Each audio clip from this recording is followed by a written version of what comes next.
The world we know is only the thinnest surface of time. Beneath our feet lies a buried archive of vanished ages, where entire civilizations may have risen and disappeared without leaving more than a faint scar in the soil. The winds whisper across deserts that were once fertile plains. The ocean floor hides coastlines where our ancestors may have walked.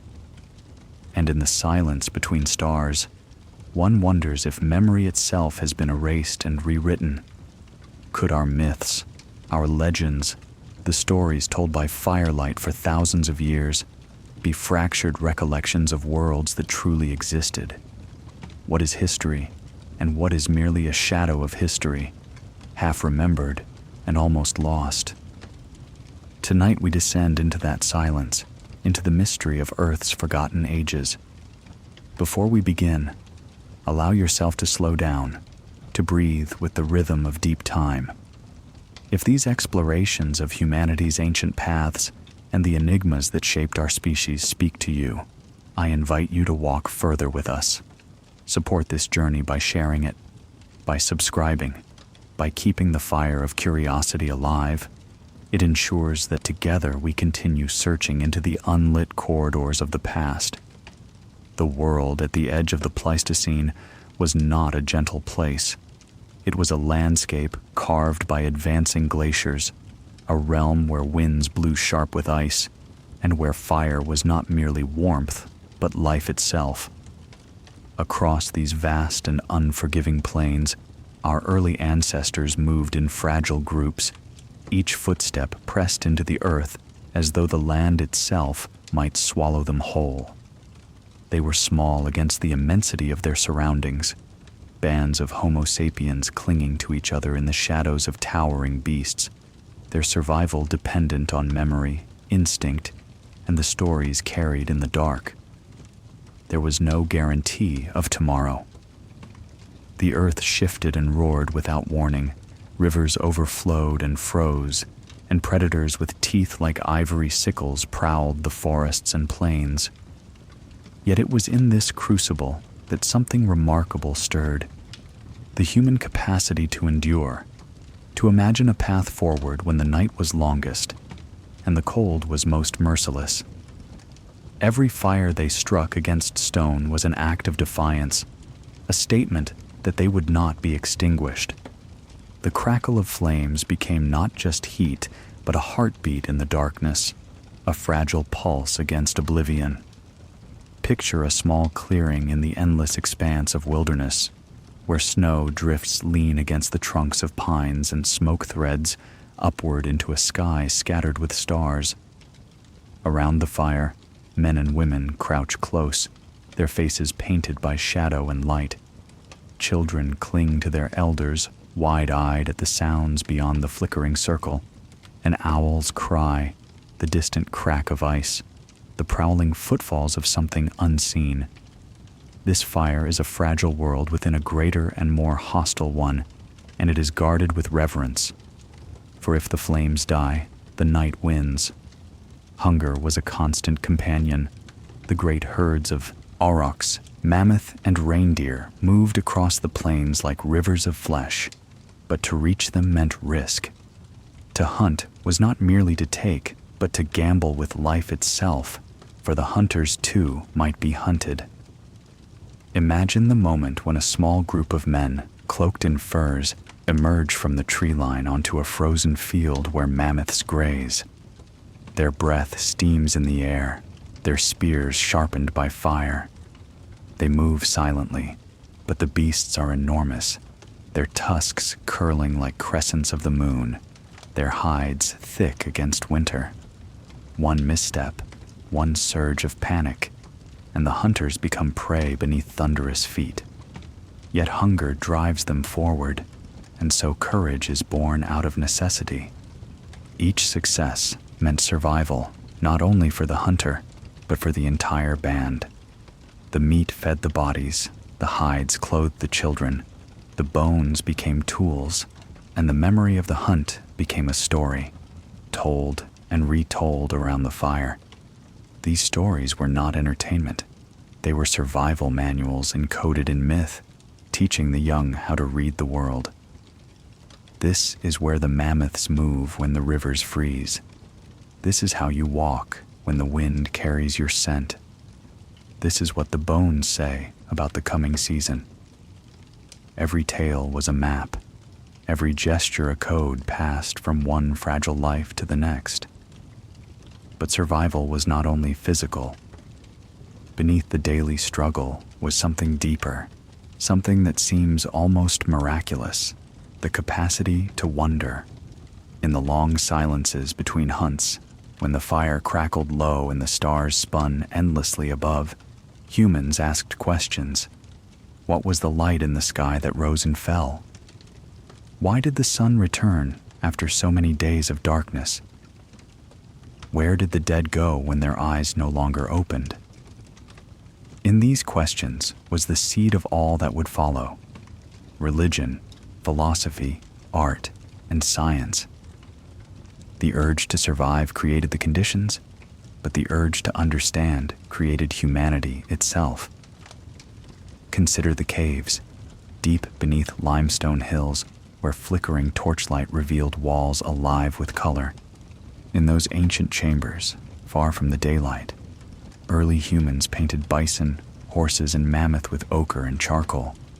They painted not only what they saw, but what they feared, what they hunted, what they hoped.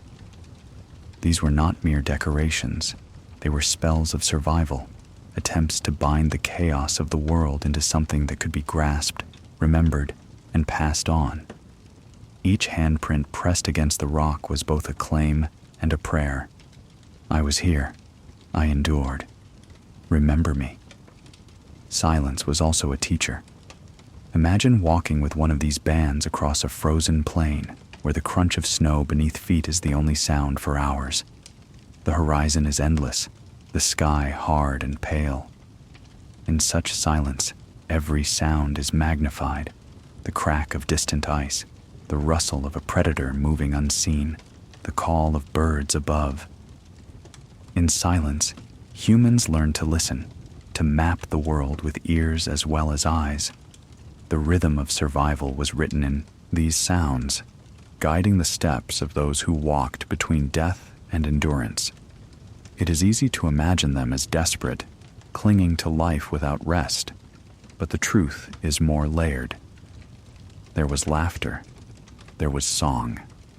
Even in the harshest climates, humans carved flutes from bird bones, sending notes of music into the cold air. What need did music serve in a world where survival itself was a struggle? And yet, it was there, proof that survival was not only about food and fire, but about meaning. Music, story, laughter, love. These were as necessary as the hunt, for they bound the group together. They transformed individuals into a community, and without community, no one could have endured. The earth itself was always shifting beneath their feet. Ice advanced and retreated. Rivers cut new paths. Volcanoes roared, and the climate swung from one extreme to another. Entire herds vanished when grasslands became swamps. Predators disappeared, and new ones arrived. Those who lived had to adapt not once, but constantly. It was not the strongest who survived, nor even the cleverest, but those who could bend, shift, and endure the unpredictability of a restless planet. In this constant dance with change, humanity developed resilience that would carry it through millennia. Each tool sharpened against stone was a fragment of knowledge. Each fire built from sparks was a legacy. Each path remembered through forests and mountains was the skeleton of a map that would one day stretch across continents. In the smallest acts of survival, the roots of civilization were planted. Yet the fragility remained. At any moment, a sudden storm, a wound from a predator, or the failure of the hunt could end a life. Many bands did vanish, leaving no trace but a scatter of bones beneath the soil. The story of humanity is not one of unbroken triumph, but of countless losses. Every success was balanced by a failure that silence has swallowed. To survive at all was an act of defiance against odds that were overwhelmingly against them. And still, they endured. The footprints they left on riverbanks are preserved in hardened mud tens of thousands of years later. The handprints on cave walls remain where torches once flickered. The bones of hunted animals, cracked open for marrow, lie silent in layers of earth, testifying to the struggle and the will to live. These are the whispers of the dawn, faint but undeniable, telling us that even in the harshest of ages, humanity rose, faltered, and rose again. It is here, in this fragile beginning, that the long arc of human story begins. Out of fire, hunger, silence, and wonder came the first true steps toward memory, community, and imagination. Every civilization that would later rise, every myth that would later be told, rests upon this foundation of survival. For without these nameless ancestors, crouched in the cold, pressing their hands against stone, there would be no story at all. And so, the dawn lingers, half shadow, half light. A band of humans gathered close to fire, the wind scouring the world beyond their small circle of warmth. They cannot know what centuries will bring. They know only the crackle of flame, the breath of companions, the weight of the night pressing in. Yet in their hearts burns something larger than themselves, a determination, a spark that will not be extinguished. From this spark, history begins. The turning of time carried humanity from wandering fire circles into places that could be called home. After countless generations of moving with the rhythms of rivers and the migrations of animals, some began to linger, to pause in their restless path. At first, it was no more than a cluster of shelters by a fertile valley, a place where food could be gathered again and again without uprooting the entire band. But slowly, almost imperceptibly, a revolution unfolded. The scattered camps of survival grew roots, and the first villages were born. The earth itself changed beneath human hands. Where once they plucked wild grasses, now they began to notice that seeds left behind would sprout when rains returned. Where once they chased herds, now they began to trap, pen, and guard the animals.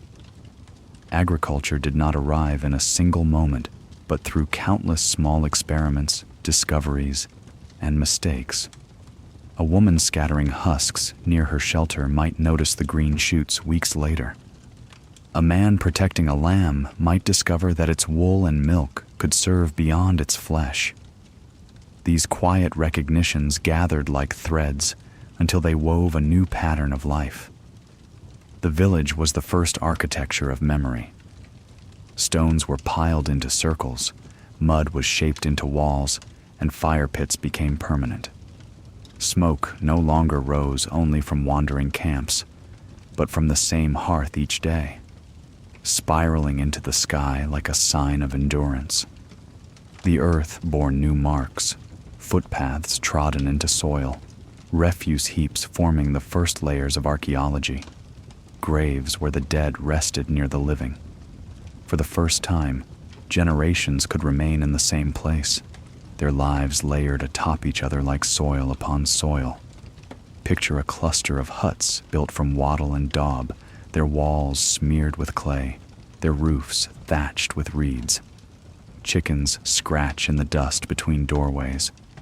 Dogs, descended from wolves once feared, now lounge in the sun, keeping watch. In the distance, the fields ripple with barley and wheat, their golden heads swaying in rhythm with the wind. It is a fragile order, yet compared to the endless wandering of ancestors, it is an anchor. The village pulses with daily rhythms, the pounding of grain, the shaping of clay pots, the weaving of baskets, the chatter of children weaving between doorways. But permanence carried a cost. where wandering bands could leave behind disease, rot, and conflict by moving on. Villages held them in place. Waste gathered. Illness spread more easily.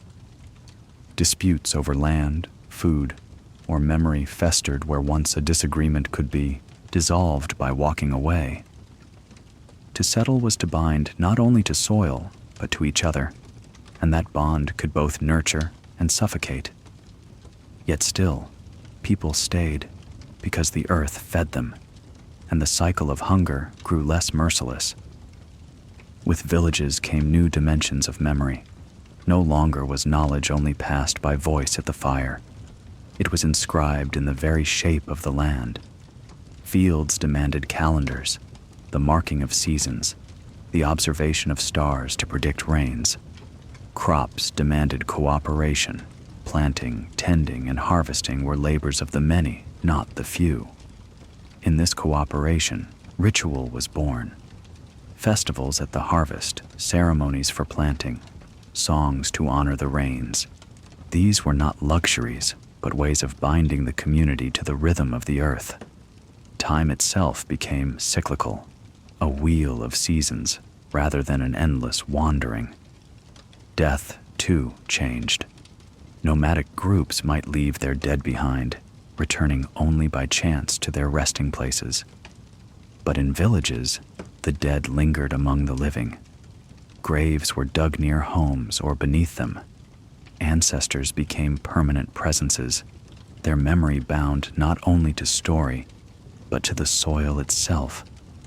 The first shrines emerged, simple stones or wooden posts marking the presence of those who had gone. From these quiet beginnings would later rise temples, but here, in the village, they were intimate and near. The living and the dead shared the same earth, as though reminding each generation that they walked upon the bones of those who tilled before them. The rhythm of survival softened, but it did not disappear. Predators still lurked at the edges of fields. Crops could fail with drought, floods, or storms. Invaders could appear from the horizon, carrying fire and hunger of their own. Yet the village gave a sense of continuity unknown before. Children were born into homes rather than temporary shelters. They grew up alongside dogs, lambs, and chickens, their first memories filled not with the endless road, but with the smell of smoke rising always from the same hearth. Art shifted too. Where once images had been painted deep in caves, hidden from daylight, now they appeared in the open. Pottery bore patterns of spirals, animals, and stars. Figurines of women, animals, and deities were shaped in clay and placed on shelves or buried in fields for blessing. The act of creation became domestic as well as sacred, woven into the fabric of daily life. Every pot, every loom, every carved bead was a continuation of story, anchoring identity to place. And as villages multiplied, stories grew. Not only tales of the hunt, but tales of beginnings. Who first built the huts, who taught the seeds to grow, who called the rain. Myths sprouted like crops, rooting communities in a shared origin. They were told not only by firelight, but by daylight, shaping the way people worked, married, traded, and prayed. In story, the village was not only shelter but a universe, the center of existence around which everything else revolved. The village also birthed something unprecedented: surplus. In good years, the earth yielded more than could be eaten at once. Grain was stored in pits, meat salted or dried, seeds kept for the next season. Surplus was safety, but it was also power. Some controlled the storage, some managed its distribution, and in that imbalance, the first seeds of hierarchy appeared. Leadership was no longer only about the wisdom of the hunt, but about control of food, ritual, and labor. Within the clay walls of villages, the earliest outlines of society as we know it emerged: roles, ranks, even the shadow of inequality. Yet at the heart of these transformations, the human pulse remained the same. Parents bent over infants, singing lullabies that echoed older melodies. Friends laughed around the fire after long work in the fields. Lovers walked the edge of rivers, leaving footprints side by side. For all the sweeping change, life was still measured in breaths, gestures, and the warmth of community. The village, however revolutionary, was also familiar in its humanity. But permanence brought with it an entirely new vulnerability. Wandering bands had been hard to find, hard to destroy, for they carried little and left less. Villages, however, could be seen from afar, smoke curling into the sky, fields stretching across valleys, walls and huts clustering like an invitation. What had once been safety in numbers became risk in permanence. To live in a village was to declare to the world, "Here we are." And not all who saw were friends. Raids and rivalries became as much a part of village life as planting and harvest. Blood, like grain, soaked into the soil. Even so, the experiment continued. From a few huts by a stream to sprawling clusters across fertile valleys, villages spread. They appeared in the Fertile Crescent, in the Indus Valley, along the Yellow River, in the highlands of Anatolia. Each bore its own flavor of earth and culture, but all shared the same revolution, the binding of humanity to place. From this bond, cities would one day rise, empires would be born, and histories would be written. But in the beginning, they were no more than fragile villages, circles of smoke and song, holding back the wilderness with mud walls and memory. The first villages mark not only a new way of life, but a new way of thinking. They created the sense of tomorrow, the confidence that the seed planted today would rise tomorrow, that the child born today would grow within the same walls, that memory itself could be housed in stone and earth. Humanity no longer drifted with the wind. It built against it, and so the world began to change shape. The rivers flowed as they always had, the winds blew, the stars wheeled. But now there were places where fire never went out, where laughter never ceased, where the bones of ancestors and the cries of newborns wove together into a continuity unknown to the wandering age. The village was a fragile promise, but it was a promise nonetheless. In those circles of clay and reed, humanity found the first hint of permanence. It was still vulnerable, still at the mercy of storms, hunger, and conflict, but it was rooted now in a way that could not be undone. The village became both cradle and crucible, holding within it the seeds of all that would follow: civilization, hierarchy, myth, memory, and ambition. And from these small beginnings, the world tilted toward something larger, something both wondrous and perilous. For in staying, in binding themselves to the earth, humans stepped onto a path that would lead not only to temples and palaces, but to wars and empires. The village was the first footprint of the city, and once set upon that path, there was no turning back. The quiet revolution of the village was not only about walls of clay and fields of barley. It was about memory, about a shift so profound that it reached into the very fabric of how humans understood time, identity, and continuity. For the first time, the rhythm of life was not dictated solely by the hunt or the migration of herds, but by the earth itself, the sowing of seeds, the sprouting of green shoots, the golden sway of harvest. With agriculture came a new intimacy with the passage of seasons, and with that intimacy came a deeper sense of memory. The seed itself became a metaphor, a teacher, a talisman. To bury a seed was to enact a small ritual of death and resurrection. It disappeared into the soil, swallowed by darkness, only to return transformed, alive again in the form of stalk or fruit. Humans saw in this cycle not only sustenance, but revelation. The seed taught that death was not an end, but a passage, that what vanished might one day return. From this simple observation bloomed some of humanity's earliest spiritual imaginings, the myths of dying and reborn gods, the rituals of planting and harvest that were as sacred as they were practical. Agriculture demanded remembrance. The field had to be tilled at the right moment, watered at the right season, guarded through lean months. Forgetfulness could mean famine, and so memory became structured, codified. Calendars emerged, not as ink on parchment yet, but as marks carved into bone, as notches on stone, as circles of posts aligned with the rising sun.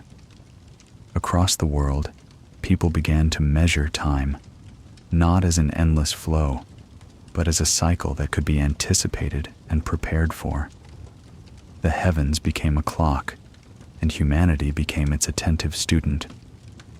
In a village at the edge of the Fertile Crescent, elders might gather the children and point to the stars, teaching them where to look when the rains should come. In a settlement on the banks of the Nile, people might watch the swelling of the river, tying their survival to its rhythm.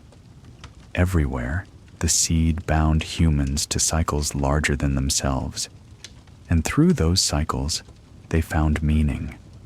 Memory was not only practical, it was emotional. The fields planted by one generation were inherited by the next. The graves beneath the floors of houses connected the living to those who had tilled before them. Each season, each harvest, was not just survival, but a continuation, a conversation across time. When a child scattered seeds into the soil, they carried with them the weight of ancestors who had done the same. The field became not only earth, but archive, and so rituals flourished. Planting was done with song, harvest with celebration. Offerings were left in furrows, milk, blood, or grain, to ensure the soil remained generous. The first sheaf might be burned or buried, given back to the earth so that the cycle could begin again. These acts were not superstition alone. They were expressions of gratitude, of fear, of hope. In them, humanity began to frame its relationship with the unseen forces of the world. Art absorbed this transformation. The figures shaped in clay were no longer only of animals hunted for food. They became symbols of fertility, of life-giving power. The so-called mother goddess figurines found across Neolithic sites suggest a reverence for the mysteries of birth, growth, and renewal. Painted pots carried images of plants, water, and spirals echoing the cycle of seasons. Storytelling shifted from tales of pursuit and danger to tales of origins and continuity. Humanity was beginning to remember not only the past, but the idea of eternity. The permanence of memory gave rise to inheritance, and inheritance gave rise to lineage. In nomadic bands, possessions were few, shared, or left behind. But in villages, fields and homes remained, handed from one generation to the next. Memory was no longer carried only in words, but in property, in land. From this emerged a sharper awareness of kinship, of bloodlines, of ancestry as something that defined identity. Who you were was no longer only what you could do, but also whose child you were, whose field you inherited, whose bones lay beneath your floor. Memory became blood, and blood became destiny. Yet memory was not always kind. With permanence came the burden of record. Every quarrel lingered, every wrong endured, every betrayal remembered. In villages bound by walls and generations, grudges fermented. The memory of insult or theft could stretch across years, shaping alliances and enmities. And so, alongside the blessings of memory, the seeds of conflict were sown. To remember was to carry both honor and grievance. But above all, memory was the soil in which culture grew. The passing of stories from parent to child, the marking of seasons, the honoring of ancestors, all of these were forms of remembering. Villages became not only shelters but libraries, each family a volume in the greater story of the community. Around the fire, children listened not only to tales of hunts, but to the history of their people, who founded the village, how the first field was plowed, which ancestor spoke with the spirits or tamed the first animal. In these stories, the past lived on, shaping identity and purpose. It is easy to overlook the poetry of these beginnings, to see them as primitive or simple. But pause to imagine standing in a field as dawn breaks, the mist still clinging to the furrows, the soil damp with dew. In your hand is a small handful of seeds. You know that within them lies not only food, but continuity, the thread that ties you to your ancestors and your children, yet unborn. As you press them into the earth, you are not only planting grain, you are planting memory, hope, survival. In that gesture lies the weight of all human history. The transformation was not uniform, nor was it inevitable. Many communities resisted settlement, continuing to follow the herds, rejecting the anchor of agriculture. Some who tried to settle failed, abandoned their fields, and returned to wandering. The world was vast, and paths diverged. Yet wherever seeds were sown, memory deepened. And from that deepening came the roots of civilizations yet unborn. The seed taught patience. It taught that life unfolded in cycles larger than any single human span. It taught that memory was not only about the past, but about the future, that what was buried today might bloom tomorrow. This was the quiet philosophy of the earth, absorbed not in books or sermons, but in the daily act of tending crops and watching the sky. And in that philosophy, humans found resilience, faith, and vision. The seeds of memory extended beyond fields. They reached into the way humans began to organize their lives, to measure, to record, to imagine. From notches in bone to standing stones aligned with solstices, from songs that carried planting instructions to myths that explained the death and rebirth of the sun, humanity was weaving memory into the very fabric of existence. It is no coincidence that the earliest writing systems would later emerge in agricultural societies, born from the need to track grain, trade, and lineage. Long before the first symbol was etched, the seed had already taught humanity how to remember, how to record, how to pass on knowledge across generations. Writing was not an invention born in an instant. It was the flowering of a habit of memory sown with the first furrows. As the sun set over those early villages, smoke rising from hearths, fields lying silent until the next dawn, the seeds slept beneath the soil. They held within them the promise of tomorrow, the assurance that life would continue. The people who had sown them would rest, dream, and rise again. Their lives measured now not only by hunger and hazard, but by continuity and hope. In the seeds lay more than food. In them lay the first true human inheritance, memory itself, planted in the soil, carried forward in story, rooted in the rhythm of the earth. And from these seeds of memory, civilizations would grow, myths would flourish, and the human story would stretch forward, carrying with it both the blessings and the burdens of remembering. Long before the names of Babylon, or Athens, or Thebes were etched into the annals of history, there were other places. Settlements now erased, cities drowned, entire communities swallowed by time. Their existence lingers only in broken fragments, half-buried stones, or whispers carried in myth. If the seed gave rise to memory, then the city was its flowering, and just as flowers bloom and wither, so too did these first great experiments in permanence. We know some of their names, faint echoes across the dust, but many more are unknown, forgotten except by the silent earth that holds their bones. The village had been a circle of survival. The city was something altogether different. It was scale, density, ambition. It was the gathering of hundreds or thousands, living in tight networks of walls, streets, and temples. The city demanded not only agriculture but architecture, not only memory, but imagination. To build a city was to believe in the future, to stake one's life on the idea that generations to come would still walk the same streets, climb the same steps, and pray at the same altars.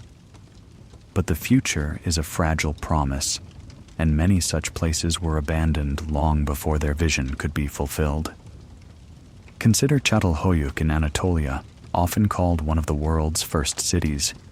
Its mud brick houses were packed so closely together that people walked across rooftops to move through the settlement.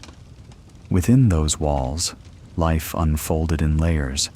Families painted their walls with images of bulls and hunters, buried their dead beneath the floors, and shared communal ovens for bread. And yet, for reasons still debated, the city eventually emptied. Was it disease, overuse of land, conflict, or simply the slow erosion of vitality? The earth does not say, it only swallows. Or think of Jericho, with its ancient walls rising from the desert floor. Long before biblical stories were woven around its name, it was already a city of stone and watchtowers, its inhabitants crafting a permanence unprecedented in the world. Yet Jericho too was abandoned and rebuilt many times, as though the earth itself resisted humanity's attempt to root so deeply.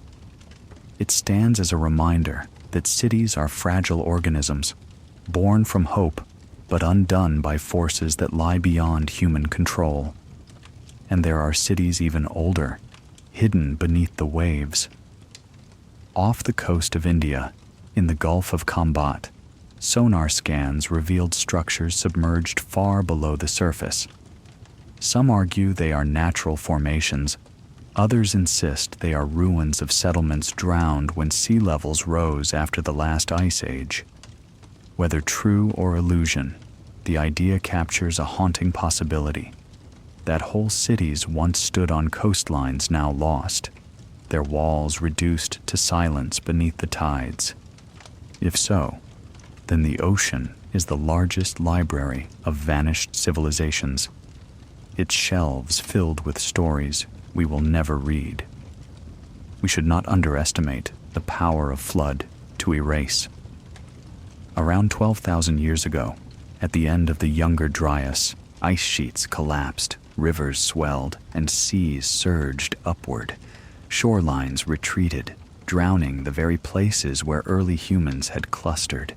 Imagine the moment when a village by the sea, accustomed to gentle tides, saw the waters rise day by day, swallowing fields and hearths.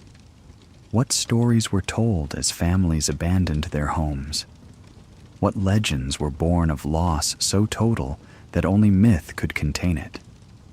Perhaps this is why so many cultures speak of great floods, of cities engulfed by water, of humanity forced to begin again.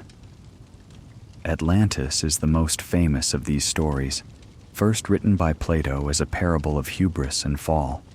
Scholars debate whether he meant it literally, symbolically, or as a memory of some lost culture now erased. But the persistence of similar myths across the world, the sunken lands of Mu and Lemuria, the drowned kingdoms of Celtic lore, the submerged cities off the coasts of Japan and Cuba, suggests something deeper. They may not point to a single place, but to a shared memory of loss, a collective scar left by the rising seas. Each culture carried its own echo of cities that vanished, transforming trauma into myth.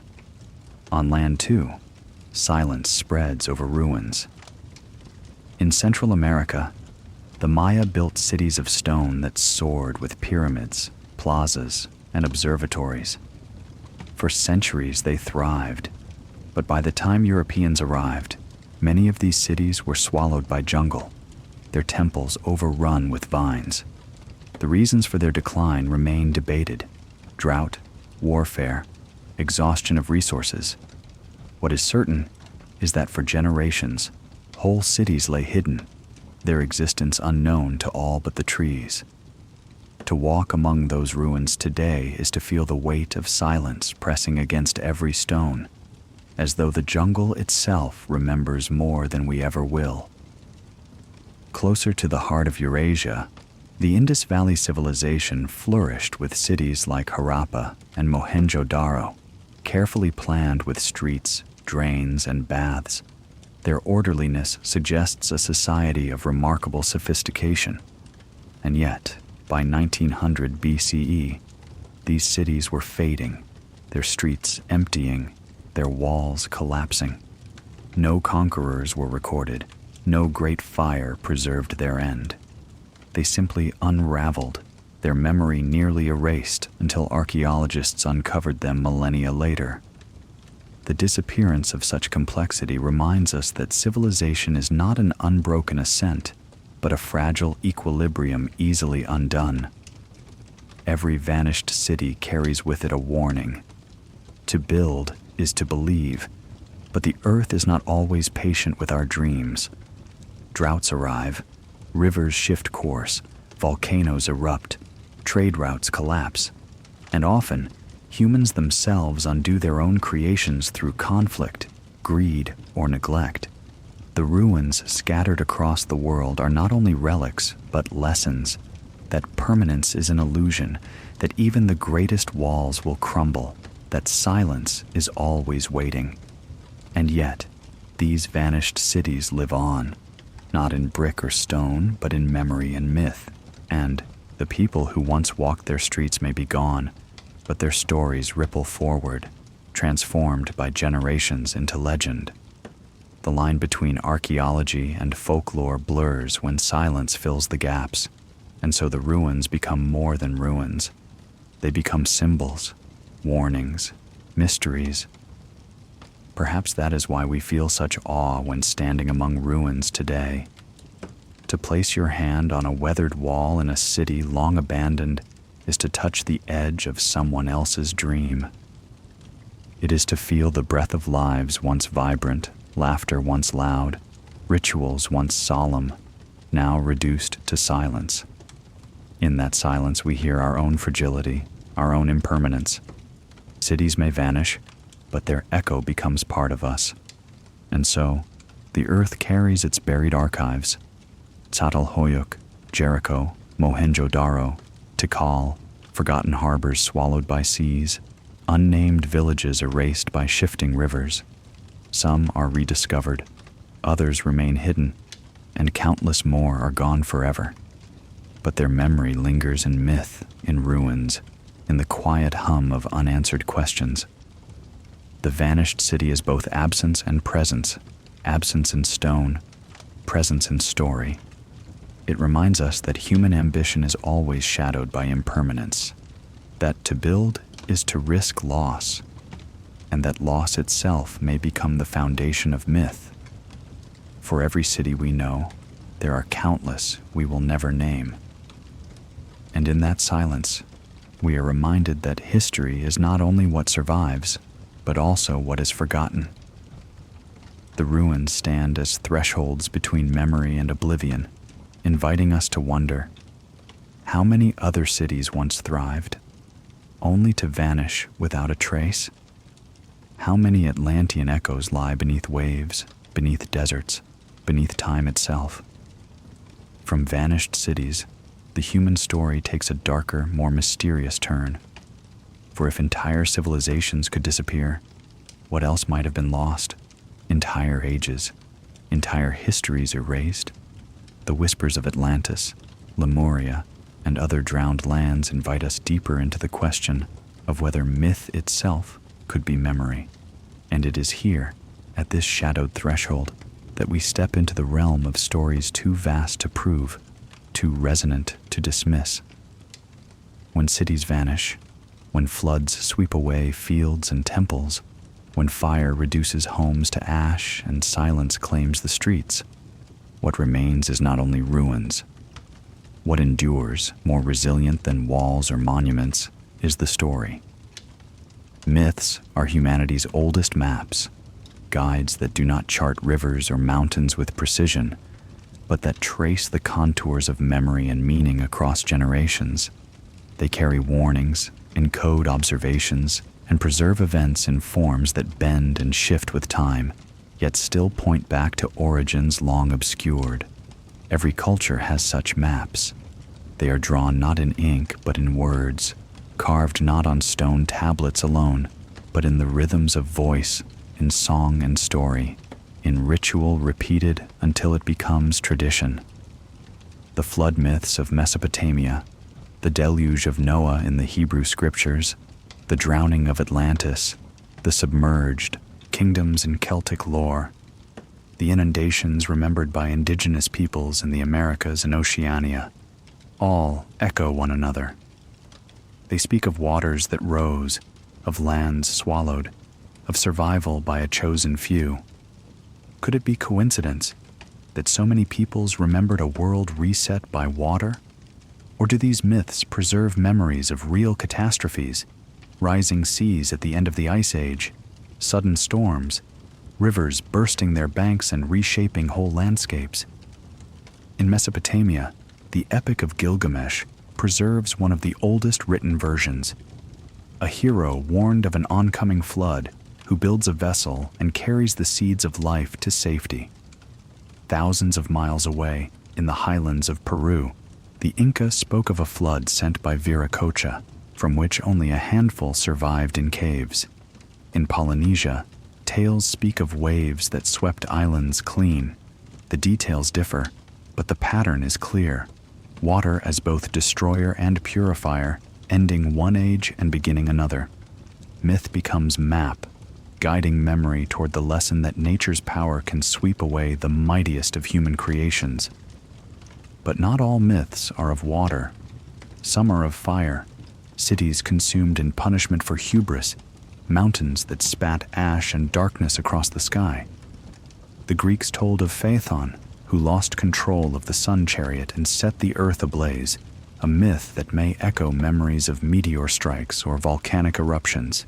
In India, the Mahabharata describes weapons that rained fire brighter than 1,000 suns, imagery some interpret as metaphor for cosmic catastrophe, others as allegory for forces beyond comprehension. Myths of fire, like those of water, remind us that destruction often came from the sky or the earth itself, sudden and beyond resistance. Other myths map golden ages, times when humans lived in harmony with gods, when suffering was absent, when knowledge was complete. Hesiod spoke of the golden race who lived in peace before decline. In Hindu traditions, cycles of yugas describe ages of purity, gradually darkening into ages of chaos. In Mesoamerican lore, suns rise and fall, each age destroyed to give birth to the next. These stories are not merely wistful. They point to a pattern deeply felt across cultures, that the world is not linear, but cyclical, that we live in repeating ages of birth, growth, decay, and destruction. That memory itself is a wheel, not a line. Archaeologists approach these myths cautiously, recognizing that oral traditions can preserve fragments of real events, but also transform them into metaphor. Yet the persistence of certain themes, floods, fires, lost golden ages, suggests they are more than fantasy. They are mnemonic devices, encoding survival lessons, warning of dangers, reminding each generation of what can be lost. They are maps not only of geography, but of time, guiding the mind through cycles of catastrophe and renewal. Consider Atlantis, the most famous of these cartographies of loss. Plato framed it as an allegory of arrogance undone, a mighty island empire swallowed by the sea. Scholars have debated for centuries whether he invented it whole, drew on older Egyptian tales, or echoed collective memories of real floods and vanished cultures.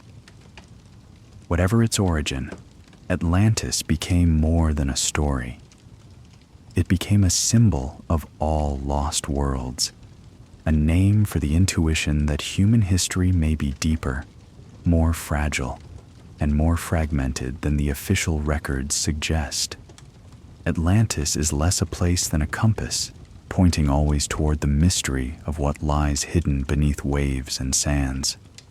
In the Pacific, Polynesian navigation relied not only on stars and swells, but on stories of ancestral voyages, some of which spoke of islands that had disappeared. These myths served as literal maps, guiding sailors across vast oceans by embedding roots in narrative form. Memory and geography intertwined until the story itself became a vessel. Similarly, Aboriginal songlines in Australia trace landscapes through song, carrying knowledge of paths, water sources, and sacred sites across generations. Myth is not only metaphor, it is functional, a survival map written in rhythm and melody.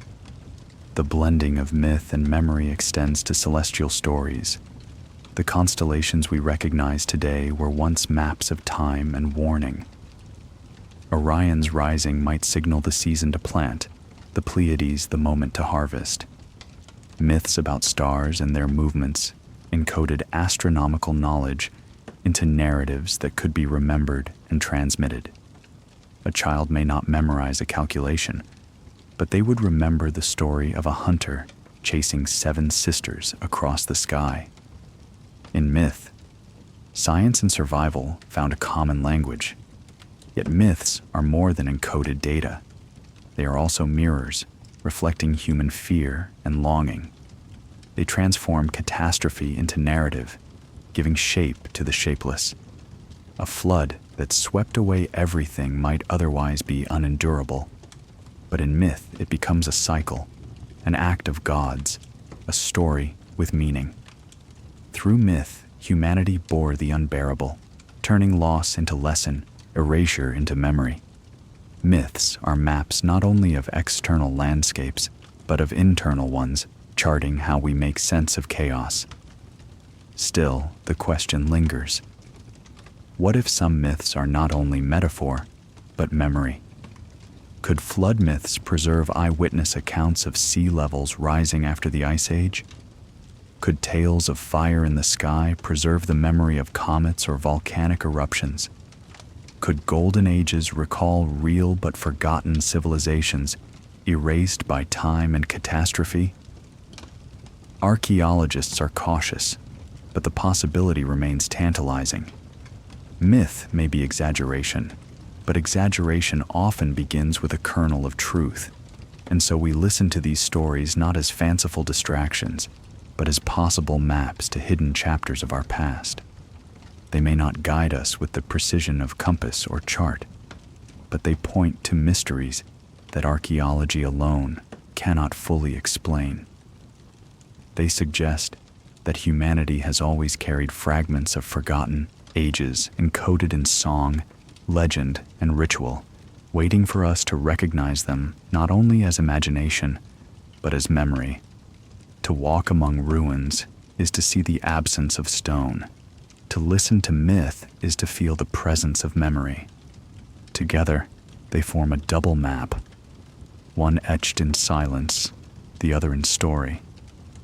And when we follow both, we may glimpse paths otherwise lost, submerged coastlines, forgotten temples, vanished cities, and the shadows of civilizations that flickered, flourished, and fell before history began its written record. In myth, we inherit not only the wisdom of survival, but the mystery of what came before. Every flood story, every tale of fire, Every legend of golden ages is an arrow pointing backward into the shadows of prehistory. And though we may never know the full truth, the myths remain our oldest maps, guiding us through the labyrinth of memory toward the deeper silence of forgotten worlds. To believe in the continuity of civilization is to believe in an illusion. The ruins scattered across continents, the myths of floods and fires, the stories of golden ages undone, all suggest something more unsettling. That humanity's story may not be a steady ascent, but a cycle of building, collapse, and rebirth.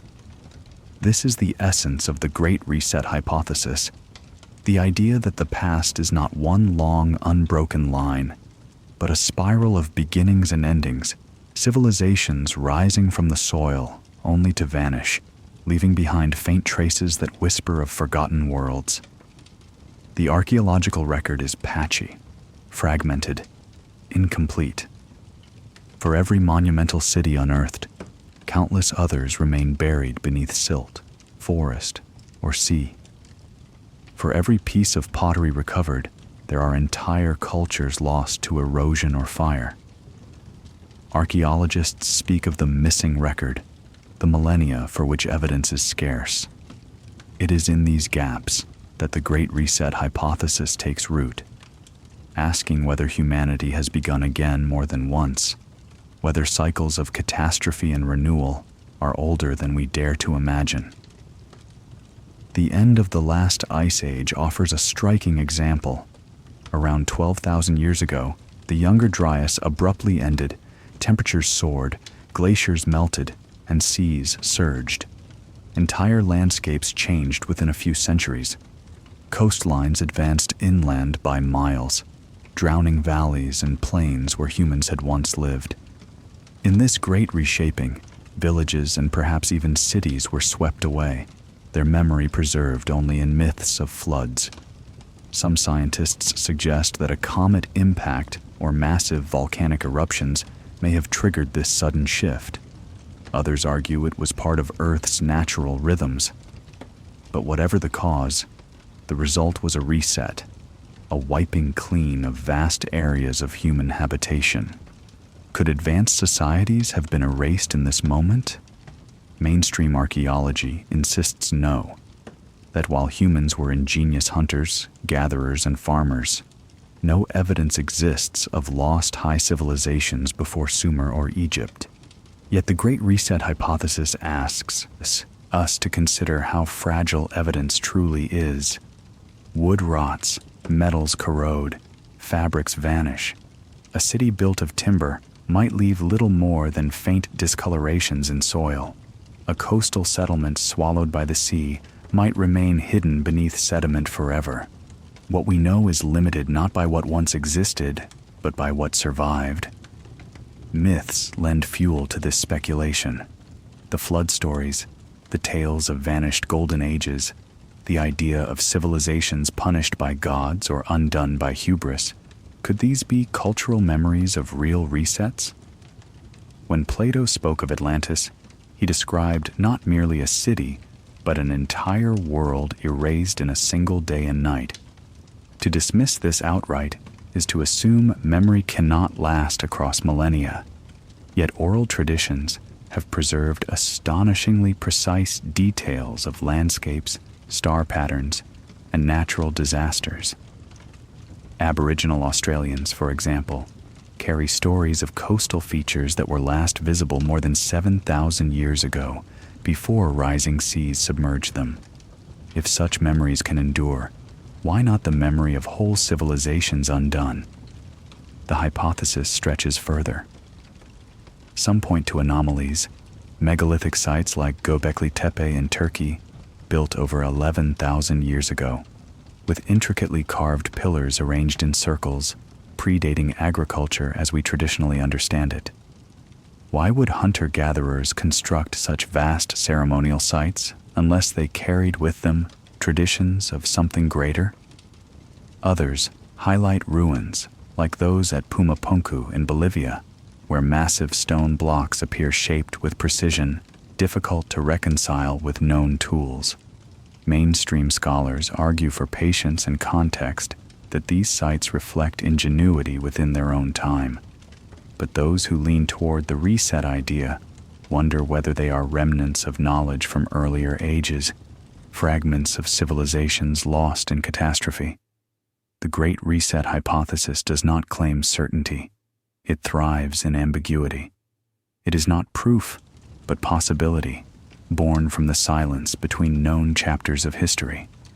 It asks unsettling questions. What if humanity is far older than our records suggest? What if technological and cultural peaks have come and gone more than once?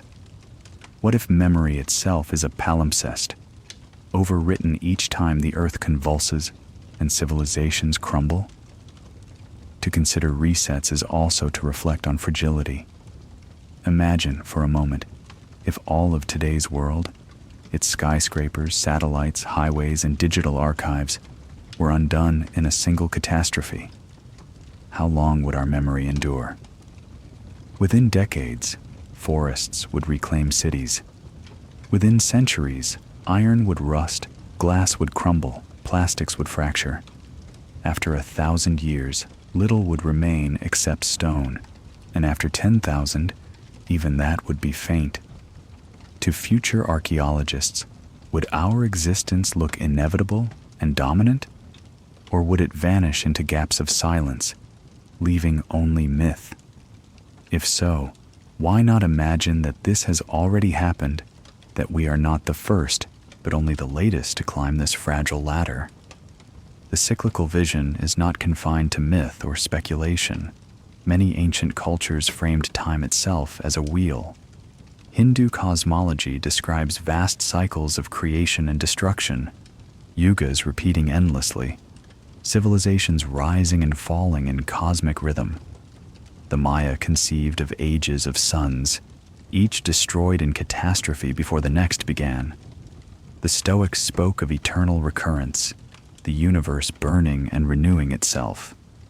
Perhaps these are not only metaphysical ideas, but reflections of lived experience, societies that watched their world collapse and re-emerge, encoding that truth into cosmology. Skeptics argue that evidence of advanced lost civilizations is lacking, and yet, absence of evidence is not always evidence of absence. The earth buries mercilessly, the sea hides relentlessly, and time erodes without pity. The Great Reset hypothesis may never be proven, but it serves as a reminder that what we know is a fraction of what has been. The cities we celebrate as the dawn of history may themselves stand on the bones of others we will never name. What makes the hypothesis powerful is not its certainty, but its humility. It humbles us before time, reminding us that civilizations are fragile, temporary, and easily forgotten. It unsettles the narrative of progress as inevitable, reminding us that collapse is as much a part of human story as triumph. It forces us to see our own world not as permanent, but as provisional, perched on the same edge as those who came before. Perhaps this is why the idea resonates so deeply in our age of fragility. Climate shifts, rising seas, technological vulnerability, all echo the conditions that may have ended earlier worlds. The Great Reset hypothesis is not only about the past, it is about the present and the uneasy recognition that we too may be written in sand. Our myths of apocalypse, our fascination with dystopias, may be less about imagination than about memory, an ancestral whisper reminding us that collapse has happened before and may again. And so, as we stand among ruins and sift through shards, we find ourselves not only archaeologists of the past, but prophets of possibility. The cycles of creation and destruction are not only cosmic, but human. We may be the first to build satellites, but perhaps not the first to dream of reaching the stars. We may believe ourselves unique, but perhaps we are echoes, repeating patterns long forgotten. The Great Reset hypothesis does not demand belief, it invites wonder. It asks us to look at myths not as fantasies but as maps, at ruins not as endings but as layers, at silence not as emptiness but as potential memory. It asks us to stand at the threshold of deep time and admit what we do not know, what we may never know, that humanity's story may be far older, far more cyclical, far more fragile than we have yet imagined. And so we return to the silence of the earth, where vanished cities sleep and myths murmur. Perhaps we are the first, perhaps we are not. Perhaps history is a straight path, perhaps it is a wheel. But in every case, the truth remains. Civilizations rise, civilizations fall, and in the falling, something new begins. The reset is not only possibility, it is inevitability, and we are part of its turning. The ruins of vanished cities tell one story, carved into stone and buried beneath soil. But another archive exists, one that is older, more enduring, and hidden within ourselves. Every human body carries a record not written in clay or painted on walls, but etched in the spirals of DNA. It is here, in the microscopic coils of our cells, that we find the ghosts of forgotten companions, fragments of other species who once walked beside us, and whose echoes still whisper in our blood. For most of human history, it was believed we stood alone, that our lineage, Homo sapiens, emerged distinct, separate, destined.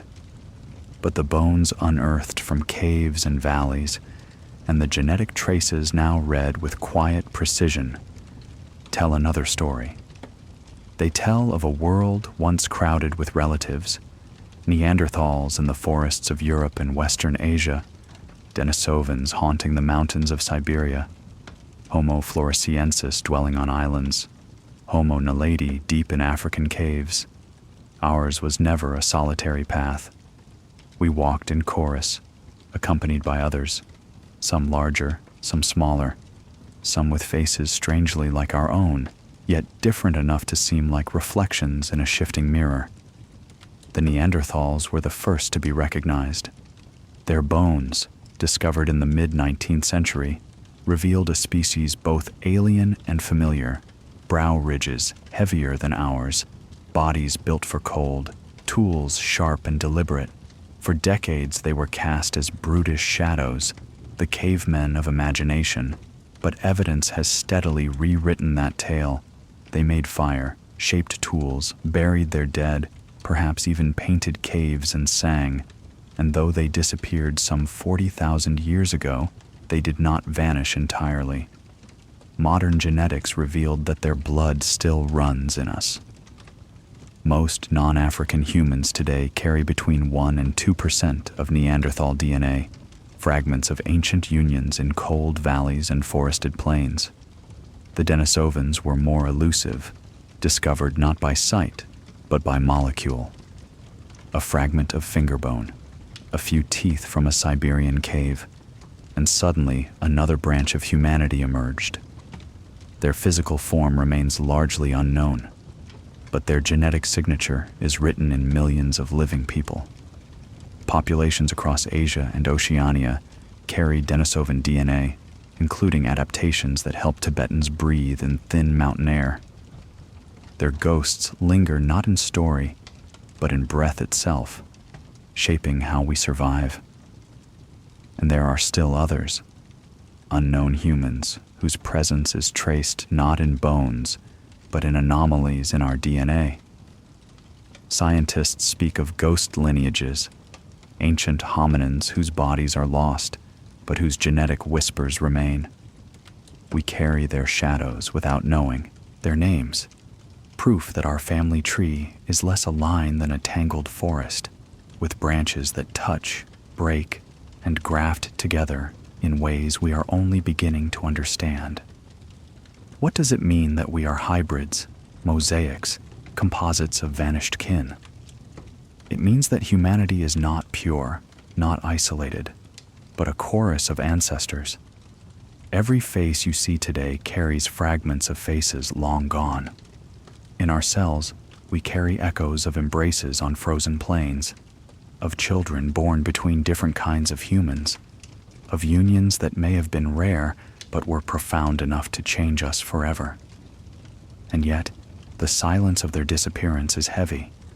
Neanderthals, Denisovans, and others endured for hundreds of thousands of years, far longer than recorded history, only to vanish while we survived. Why? Some argue that competition doomed them, that our numbers overwhelmed, that our tools outpaced theirs. Others suggest climate shifts dealt the harsher blow. Perhaps disease crossed between us, one population resistant, the other undone. Or perhaps the truth is more complex, that assimilation itself was their end, their blood flowing into ours until no separate line remained. In this view, they are not lost at all, but living still, in fragments of our genes and in the shape of our faces. But bones tell stories beyond DNA. The skulls found in caves bear marks of care, of ritual, of violence. Neanderthal remains show-healed wounds, suggesting compassion, community, the tending of the sick. They were not merely beasts, but beings capable of kindness, of endurance, of memory. To imagine them is to imagine a world where humanity was plural, where multiple human species gazed at the same stars, knelt by the same rivers, wondered at the same mysteries. It is a haunting thought, that we were not unique, that we were one of many, and that we alone endure, while the others are shadows in our blood. Even within Homo sapiens, there are ghosts in the genes.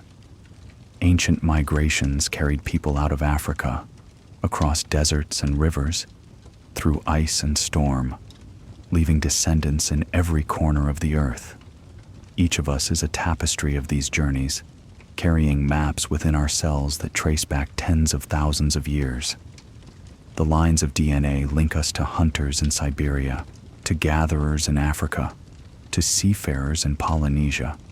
Every human alive today is a library of paths, of unions, of exiles and returns.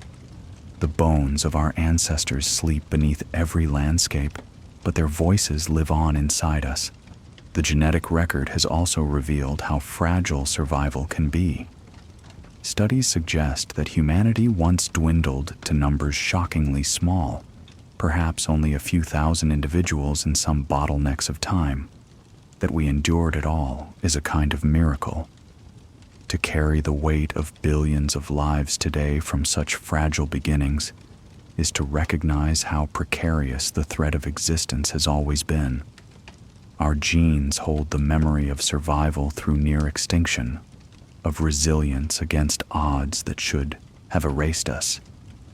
And yet, memory in the genes is not conscious. It does not speak in words or images. It speaks in endurance, lungs adapted to mountains, immune systems shaped by ancient plagues, skin colors tuned to light and latitude. It whispers in predispositions, in strengths and vulnerabilities. To look in a mirror is to see not only yourself, but countless others layered beneath, each feature a mosaic of vanished kin. There is something profoundly humbling in this. We like to imagine ourselves singular, the pinnacle of a long line, but the truth is more fluid. We are not only Homo sapiens, we are fragments of Neanderthal, Denisovan, and others unnamed. We are not only the survivors, but also the inheritors of those who did not endure. Their absence haunts us, but their presence shapes us. They are ghosts, but they are also us. And so, the bones in caves and the genes in our blood are two sides of one truth, that humanity is not solitary, but collective, not a lone line, but a chorus of voices. To honor them is to remember that survival was never simple, never guaranteed, and never achieved alone. It was shared, mingled, and made possible by kinship, both seen and unseen. As we walk into the silence of tomorrow, we carry them with us.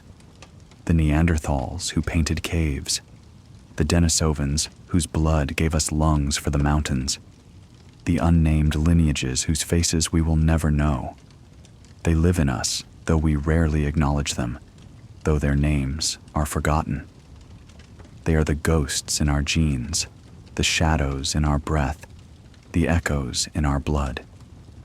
And perhaps, when we gaze upward at the stars, it is not only Homo sapiens who looks, but all of them together, joined in us, their last surviving vessel. We are their memory, their continuity, their living archive, and in our survival, they endure. Long before the first city walls rose, before the first fields were tilled, before the first myths of flood or fire were spoken, humanity lifted its gaze to the night sky. The stars were our first teachers, our first calendar, our first mystery. They hung above us like silent fires, cold and unreachable, yet constant. In their distant brilliance, people saw both comfort and terror. Comfort in their regular return, terror in their vastness and silence. To look up was to feel the smallness of one's own life and the immensity of time itself. For nomads moving across the plains, the stars were maps, fixed points in the shifting world. They guided hunters through forests, sailors across seas, caravans through deserts. Polaris, the North Star, was a needle set in the heavens. Orion, a hunter striding across the night, became both a figure of story and a constellation of direction. The Pleiades, the seven sisters, were watched by farmers across cultures, their rising and setting tied to planting and harvest. The stars gave rhythm to survival, binding sky to soil. But the stars were not only practical, they were also spiritual, woven into myth as deeply as into maps. In the constellations, humans projected stories of gods, heroes, beasts, and ancestors. These stories varied across cultures, yet they all served the same purpose, to give meaning to the silence above. The Greeks saw Orion chasing the Pleiades. In Japan, the same cluster was Subaru, united sisters. In Aboriginal traditions, the dark gaps of the Milky Way formed the body of the emu, whose seasonal rising marked cycles of life. The stars became a canvas upon which each people painted its own identity, a shared sky with infinite interpretations. The silence of the stars was not empty. It was filled by imagination. To sit by a fire, far from the noise of cities, is to feel what our ancestors felt, the hush of night, the immensity of the sky, the sense that the universe itself is listening. In that silence, questions stirred. What are these lights? Why do they move? What lies beyond them? Each culture answered differently. Some saw the stars as campfires of the dead, some as eyes of spirits, some as holes in the fabric of the heavens through which eternity shone. Always, the stars were a bridge between the known and the unknown. The sky also carried warnings. Comets, sudden and bright, were often feared as omens of disaster. Eclipses could terrify. The sun devoured, the moon shadowed. Meteors streaked like fiery arrows, reminders of forces beyond human control. To live beneath such a sky was to be reminded constantly of one's fragility. Yet it was also to be inspired, to believe that beyond the terror there might be meaning, perhaps even destiny. In the temples of Mesopotamia, priests climbed ziggurats to study the heavens, recording patterns on clay tablets. They believed the stars spoke the will of gods, their alignments guiding kings and empires. In Mesoamerica, the Maya built observatories to track Venus, whose cycles guided war and ritual. In ancient China, astronomers recorded eclipses with precision, seeing in them messages from heaven.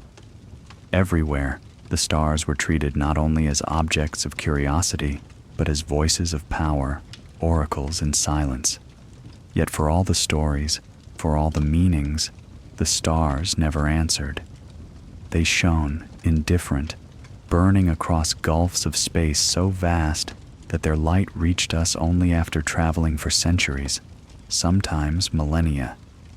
To gaze at them is to see the past, light from a star already dead, still journeying through the void.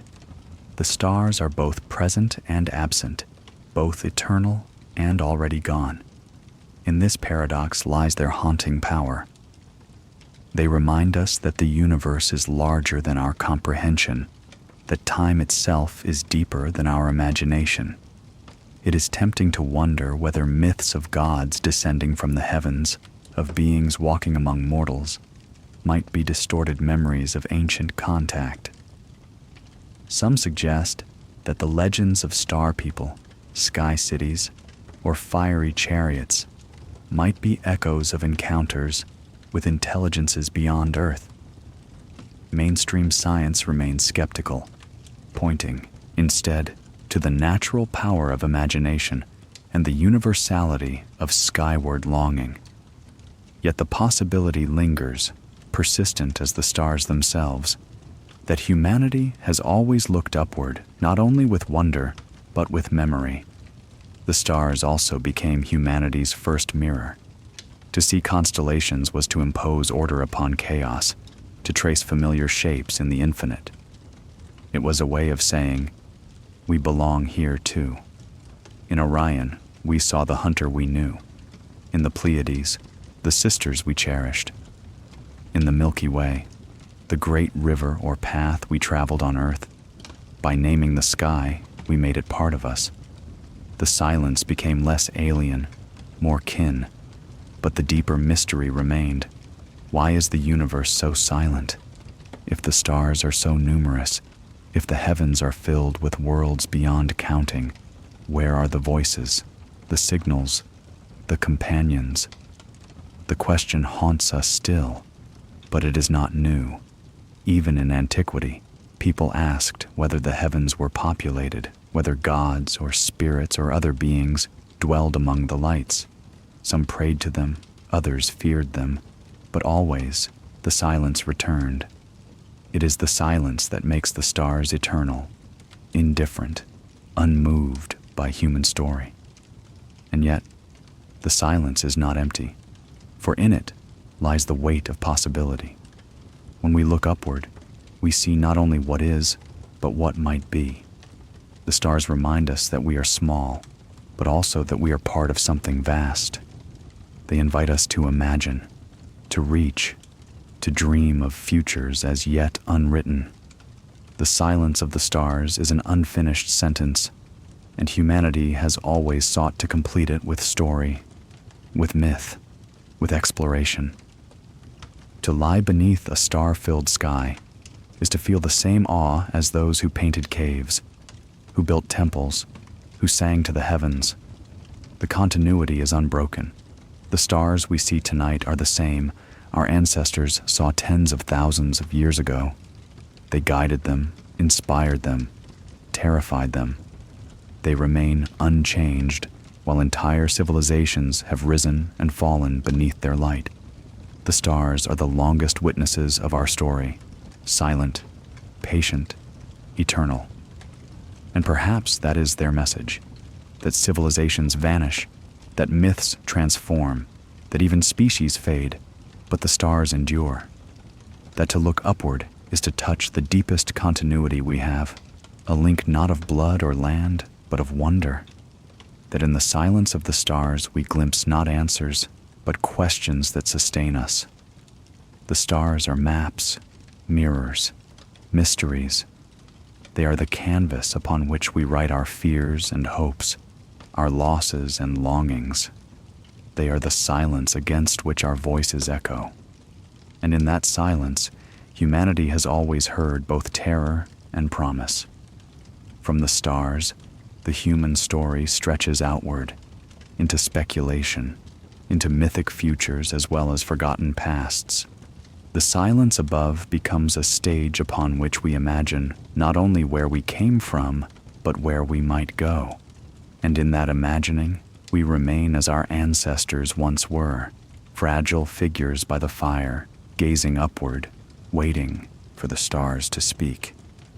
Scattered across the world are stones that should not be where they are, cut in ways that seem to defy the tools we imagine our ancestors held. They stand in deserts, on mountain ridges, in jungles and islands, surviving when entire civilizations have vanished. They are the ruins beyond history, monoliths, temples, and circles that raise questions rather than answer them, fragments of a human story that resists neat chronology. To walk among them is to feel both awe and unease, for they whisper that what we know is incomplete, that beneath recorded history there may be layers still unaccounted for. Consider Göbekli Tepe in modern-day Turkey. Its massive carved pillars arranged in circles, some over 16 feet tall and weighing tons. Built more than 11,000 years ago, it predates agriculture, writing, and pottery. Hunters and gatherers, we are told, constructed it. Yet the pillars are carved with intricate reliefs of animals and abstract symbols, aligned in deliberate patterns that suggest ceremony, cosmology, perhaps myth-made stone. For decades, archaeologists assumed such monuments required settled farming communities to organize labor. But Göbekli Tepe turns that assumption upside down. It asks, what if story, ritual, and the urge to build came first, before fields and villages? What if memory was carved into stone before it was sown into soil? From Turkey, we might turn to the high Andes, where the ruins of Sacsayhuaman crown the hills above Cusco. Gigantic stone blocks, some weighing over 100 tons, fit together with such precision that not even a blade of grass slips between them. The walls curve in zigzags, their stones shaped irregularly, yet locked like a puzzle, surviving earthquakes that toppled later Spanish structures. How did the builders shape and move such immense stones across rugged terrain? The Inca themselves claimed these walls predated their empire, legacies of an age before theirs. Archaeologists propose ingenious but earthly explanations: ramps, levers, human labor on massive scales. Yet standing before the Cyclopean walls, one feels the strangeness of their silence. They do not explain themselves. They only endure. And then there is Puma Punku, part of the Tiwanaku complex in Bolivia, where scattered blocks lie as though toppled by some immense force. The stones are cut with angles and grooves that appear almost mechanical, their surfaces precise, their forms resembling interlocking pieces of some colossal architecture. Whether shaped with tools we understand or by methods now forgotten, they spark questions that echo far beyond the plateau. Were these the remnants of a people whose knowledge surpassed our assumptions? Or are they simply testaments to patience and stone, magnified by our longing for mystery? Far across the world, on Easter Island, the Moai rise, stone giants with solemn faces, gazing inland as though guarding their descendants. Carved and moved by the Rapa Nui, they remain enigmatic, their exact transportation methods still debated. Logs, ropes, rocking motions, each theory reveals ingenuity, yet the mystery persists because the scale defies our everyday sense of possibility. Hundreds of figures, each weighing many tons, stand sentinel on a remote island, testament to a culture that flourished and faltered, leaving behind not words, but faces in stone. Stonehenge, too, commands wonder. Its massive sarsens and smaller bluestones, transported from miles away, arranged with celestial precision, aligned to solstices and equinoxes. Was it a temple, a calendar, a burial ground, a place where myth and science met? Whatever its purpose, it demonstrates that memory was written not only in caves or stories, but in alignments of stone with sun and sky. To stand in its circle at dawn is to glimpse the ancient marriage of earth and cosmos. human intention and cosmic rhythm. All of these ruins, and countless others, the moats of Angkor Wat, the desert lines of Nazca, the submerged walls off Yonaguni in Japan, share one trait: they outlast certainty. Archaeologists study, measure, and debate, and much is explained, but something always escapes. The precision, the alignment, the sheer endurance of these places leaves us unsettled. They feel older than their dates, more complex than their tools. They carry the aura of forgotten knowledge, as though they are not only ruins, but riddles left deliberately for us to puzzle over. What do these ruins say about us? Perhaps that humans, from the beginning, were driven to inscribe memory into the earth, to leave markers that endured beyond flesh and fire. The monuments may not be mysteries of technology, so much as mysteries of will. Why did small communities of farmers and gatherers pour centuries of labor into circles of stone?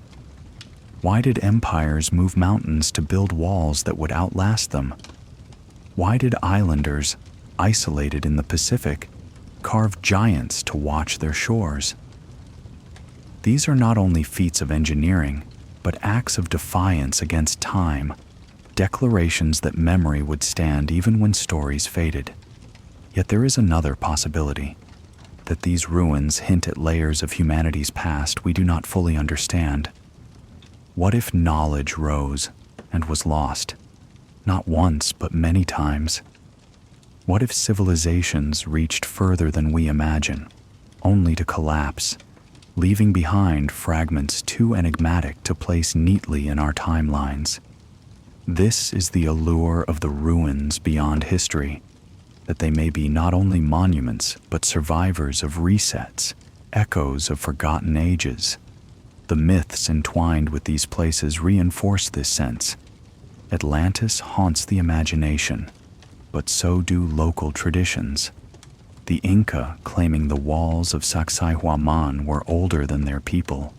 Pacific Islanders whispering that the Moai were walked into place by forgotten powers. Oral traditions in Japan speaking of submerged kingdoms. Whether metaphor or memory, these myths cling to ruins like vines, suggesting that the stones themselves hold stories too heavy for words. To stand among them is to feel a peculiar weight, not only of stone, but of silence. The silence of Göbekli Tepe, buried deliberately for reasons unknown. The silence of Puma Punku, its blocks scattered like abandoned toys of giants. The silence of Stonehenge, where no text explains the rituals once performed. They are not ruins like the Colosseum or the Parthenon, where histories record their builders and purposes. These are older silences, where the absence of explanation becomes part of their meaning. Perhaps this is why they captivate us. They are not merely structures. They are enigmas, physical questions posed in stone.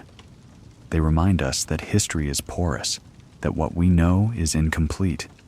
They ask us to admit ignorance, to stand in humility before the persistence of stone. They are memory incarnate, not of a single people or time, but of humanity's enduring desire to carve itself into the world. In their endurance, these ruins also speak to our own fragility. Cities crumble in centuries, empires collapse in generations, but stone can last for millennia. We, with all our technology, may one day be forgotten, our glass and steel ground to dust, our digital archives erased, but perhaps a fragment of concrete, a tower foundation, a carved stone will survive, puzzling some future people as Göbekli Tepe puzzles us. In this sense, the ruins beyond history are not only windows into the past, but mirrors of the future. They tell us that memory is fragile, yet it can be anchored in stone. They remind us that civilizations rise and fall, yet the human urge to endure outlasts collapse. They suggest that beneath our certainty lies mystery, and beneath our timelines lies silence, And so they stand, not only as remnants, but as invitations to wonder, to question, to imagine what else has been lost and what still endures beneath the soil, the sea, the jungle, waiting for the day we stumble upon it. The ruins beyond history are thresholds. To cross them is to step from the known into the unknown, from fact into myth, from record into possibility. They endure not to give us answers, but to remind us that the questions are larger than we realize. And in those questions lies the true power of the ruins. Not that they explain, but that they keep us searching. There is a silence greater than any ruin, older than any myth, deeper than any memory written in stone or blood. It is the silence of time itself, the immensity of ages that stretch behind us and ahead of us, so vast that the span of a human life, or even a civilization, becomes a flicker, a spark that vanishes almost before it is seen. To contemplate this silence is to feel both awe and humility, for we are creatures of fragile scale living within a story so large we can never hold it entirely. This is the weight of deep time. Deep time dwarfs imagination. The earth has turned for over 4 billion years. Mountains have risen and worn away countless times. Oceans have advanced and retreated, swallowing continents and exposing plains. Species have bloomed and vanished in spans so vast they seem eternal, yet they too have passed into silence. The trilobites that scuttled across ancient seas thrived for 270 million years, longer than mammals have existed, longer than any human story. And yet they are gone, their memory preserved only in the delicate ridges of fossils. Compared to them, our entire species is a momentary guest. And yet here we are, with fire, with memory, with questions.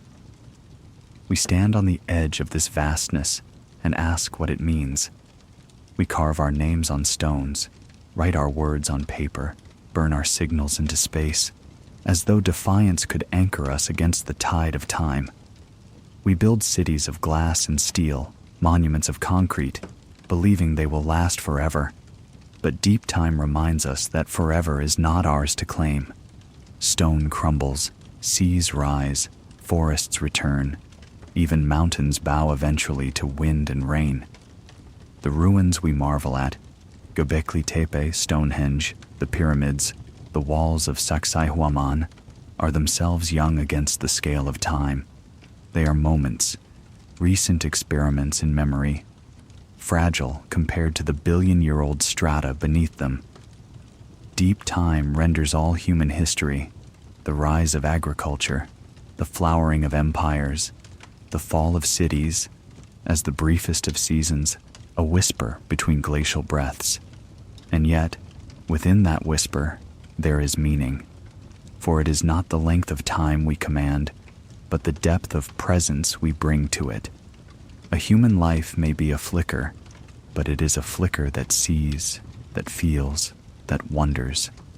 Civilizations may vanish, but they vanish having sung, built, dreamed, and carved memory into the silence. Deep time is indifferent, but we are not. We live within it as brief sparks of awareness, conscious enough to ask questions the trilobite never asked, to create stories the mammoth never told. That is our gift, our defiance, our fragile immortality. It is this tension between fragility and awareness that gives the human story its poignancy.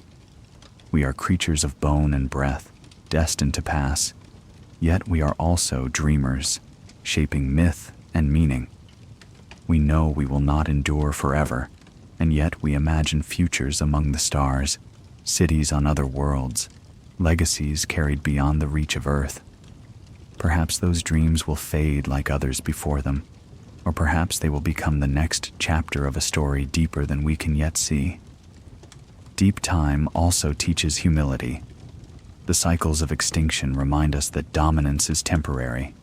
The dinosaurs ruled for 160 million years, far longer than humans have walked upright, and yet they too were undone.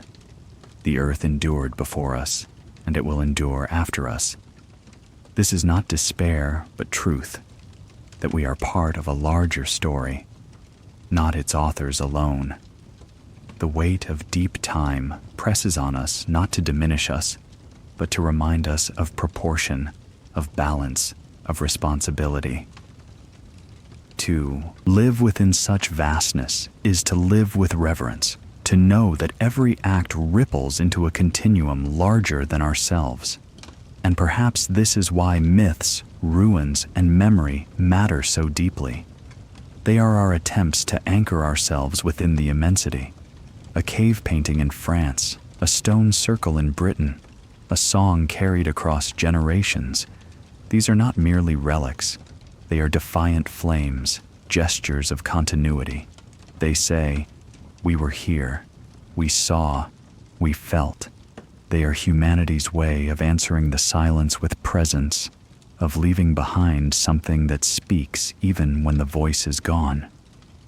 When we look back across the chapters of our story, the survival of the dawn, the first villages, the sowing of seeds, the cities that vanished, the myths that map memory, the cycles of reset, the ghosts in our genes, the silence of the stars, the ruins beyond history, we see not a straight line but a mosaic, a fragile constellation of sparks.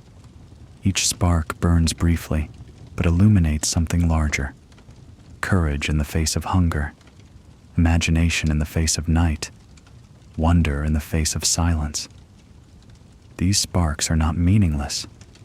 They are the very reason the silence matters, because without them, time would roll on without witness, without memory. And so, the weight of deep time is both burden and gift. It humbles us, reminding us of our smallness, but it also elevates us, reminding us that even small lives can bear meaning. A single handprint on a cave wall, pressed there 30,000 years ago, still speaks across time. A fragment of song, carried in ritual, still echoes in our traditions. A shard of pottery, buried and broken, still tells of lives lived with care. These fragments are not eternal in themselves, but they stitch our fleeting lives into the larger fabric. We may never know if myths like Atlantis preserve real memories of forgotten worlds. We may never fully decode the mysteries of Göbekli Tepe or the riddles of Pumapunku. We may never prove whether resets have erased entire chapters of civilization, but perhaps certainty is not the point. Perhaps the weight of deep time exists not to give us answers, but to compel us to ask questions, to look upward at the stars and wonder, to touch the stones of ruins and listen, to walk the earth with reverence, knowing it is older and wiser than we can fathom. What then is humanity's place in this immensity? Perhaps it is not to master deep time, but to bear witness within it, to remember, to imagine, to leave traces that future eyes may find, to know that even if our civilizations crumble, even if our names fade, the fact that we wondered at all was enough. For wonder is itself a form of eternity, a bridge between the fleeting and the infinite. The silence of deep time is heavy, but it is not empty. It waits for us to fill it with meaning, however fragile, however brief. And in that meaning, perhaps we find our true immortality, not in endless survival, but in the fact that for a moment, the universe looked at itself through us, and we dared to ask what it meant. This is the weight of deep time. To live knowing we are small, but to live anyway with fire in our hands, story on our tongues, and wonder in our hearts. To endure, to imagine, to vanish, to echo. And in the echo, to belong to the silence itself.